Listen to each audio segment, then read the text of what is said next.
Post graduate council Sambalpur विश्वविद्यालय सहकारी professor associate professor नियुक्ति 2024 दरमा 64,000 टंका प्रति मासरे। चलतु आज आम यही जॉब विषय डिस्कशन करवा। ऑर्गेनाइजेशन नेम है post graduate council Sambalpur university. Post name है assistant professor associate professor. Number of vacancy है 2।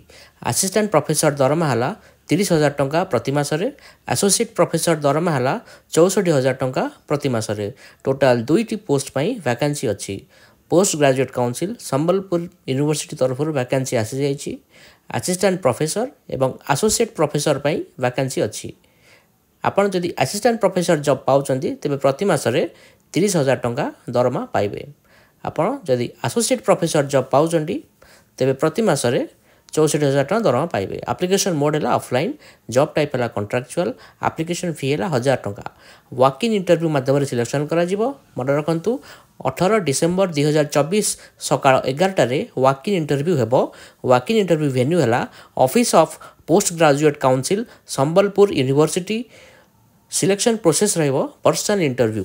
पर्सनल इंटरव्यू माध्यम सिलेक्शन करा जिवो। एही जॉब को अप्लाई करबा पई आपनकु 1,000 टंका एप्लिकेशन फी दबाक पड़िबो। मन रखंतु 18 डिसेम्बर 2024 सकाळ 11 वॉक इन इंटरव्यू माध्यम सिलेक्शन करा जिवो। आपण वॉक इन इंटरव्यू वेन्यू है office of post graduate council Sambalpur university.